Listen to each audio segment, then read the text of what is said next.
સ્વામિનારાયણ આજના દર્શન. જય ગણપતિ દાદા, જય કષ્ટભંજન દેવ. Good morning Gulabbhai. જય સ્વામિનારાયણ. Good morning. જય સ્વામિનારાયણ. જય સિયારામ. જય શ્રી કૃષ્ણ. જય માતાજી. ઓમ નમઃ શિવાય.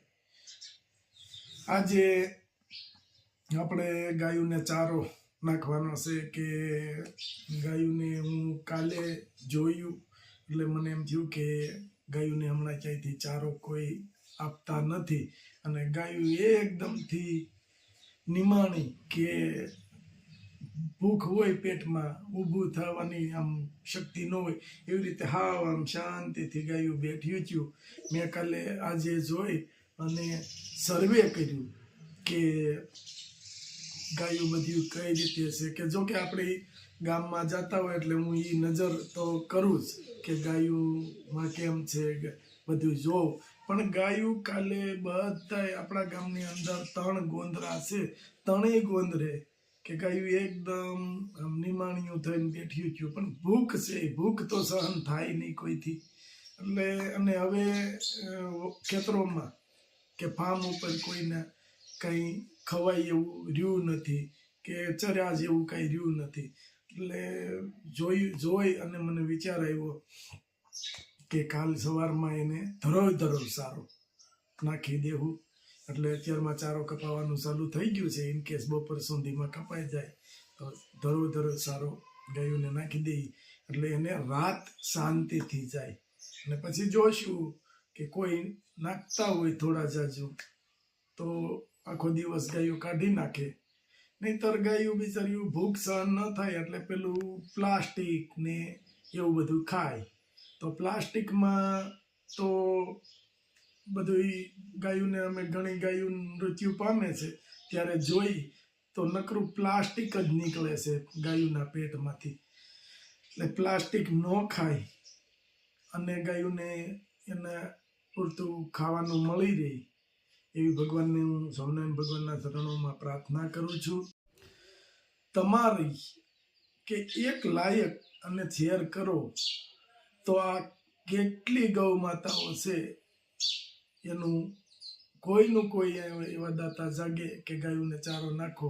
તો તમે અમારા વિડીયાને લાઈક કરજો, શેર કરજો, સબસ્ક્રાઈબ કરજો અને કમેન્ટ કરજો. કારણ કે તમારે એક શેર કરશો કે ખૂબ આગળ અમારો વિડીયો વધારો. તમે જેટલો અમારો વિડીયો આગળ વધારશો એટલું આ ગાય માતાને અથવા તો નિરાધાર માજીઓને એને થોડું રાહત થશે અને અમને કામ કરવાનો ઉત્સાહ વધારે છે જ અત્યારે પણ એથી વધારે આવશે. જય સ્વામિનારાયણ. એક હેર ઓઇલ, એક સાબુ,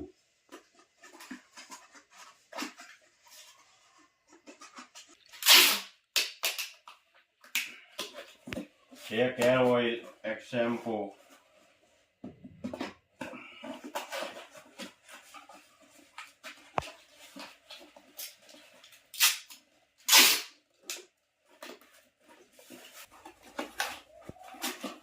એક શેમ્પુ,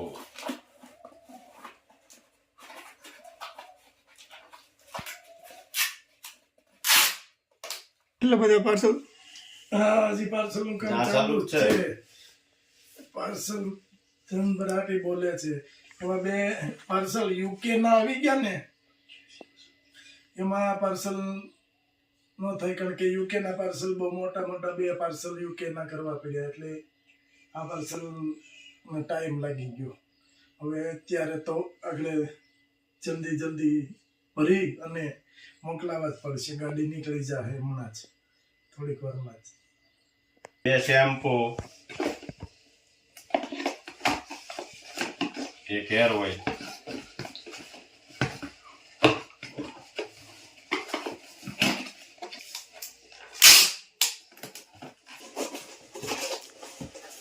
એક હેર ઓઇલ, એક શેમ્પુ, એક સાબુ.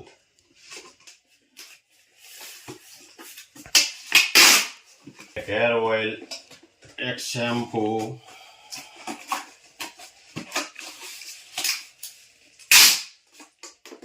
ગયા પાર્સલ રેડી આગળ બોલાવી લેવી વાન વાળા ભાઈ ને એટલે લઈ જાય કાંઈ ઘા ગાડી એમ કે બોલાવી લ્યો અને આજ જ મોકલાવાના છે બધા પાર્સલ એટલે કાંઈ તમે ગાડી લઈને આવો અને ભરી જાઓ. હાલો હાલો, જય સ્વામિનારાયણ.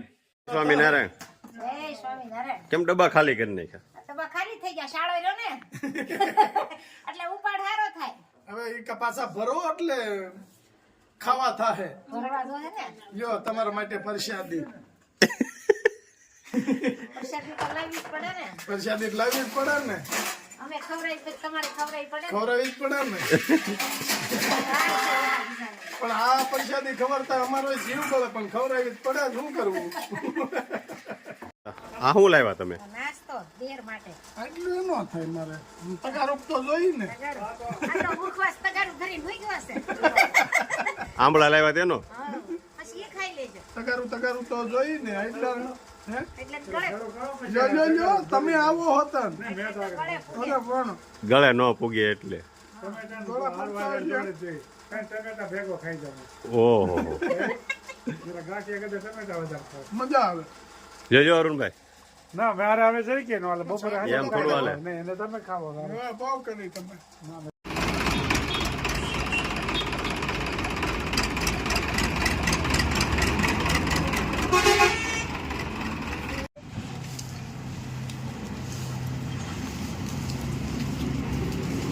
તો નાના બચ્ચા બિચારા કેવા થઈ ગયા છે દુઃખી.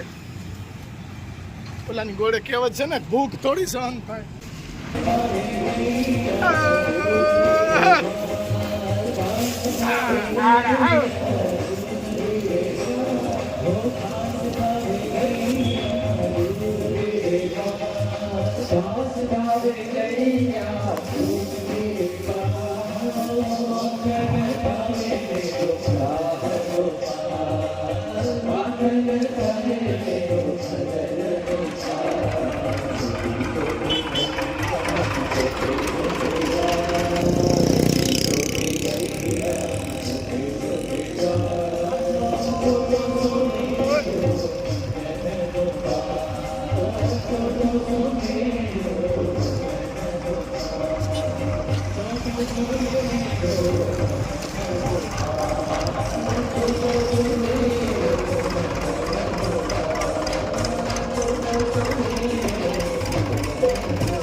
જો આ નાનું બછડું છે લીલાની વાટે છે આગળ ટ્રેક્ટર આવે છે એટલે જો અહીંયા તને લીલું નાખી દેવાનું ને ગાવું ને ખવડાવવાનું છે.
ઢોર કે કોઈ પણ ગાયું નિમાણી થઈને જે બેઠ્યું હોય કે ખાવાનું કાંઈ ન હોય, અત્યારે હવે ગાયોને ખાવા માટે કોઈ વસ્તુ નહીં, અને જે આ ગાયોને આટલી સહાય કરે છે આનો આતડી ઠરે તો ભગવાન એકના અનેક આપશે એમ. કારણ કે આપણે તો દે છે અને આપણે નાખીએ છીએ, પણ એને આશીર્વાદ મળે અને આપણે મળે કે આ ઢોર બિચારા હાવ શાંતિથી નિમાણા થઈને બેઠા હોય, ભૂખ કોઈથી સહન થતી નથી અને થવાની નથી, પેટ માટે બધા રડે છે. હવે આનો પશુનો શું વાત છે બિચારાને, છતાંય આવી રીતે રખડતા મેકી દે છે. પણ આટલું આપણે સારું છે કે લોકો આપણે આપે છે અને પશુના આતંકી ફાવે છે. જય શ્રી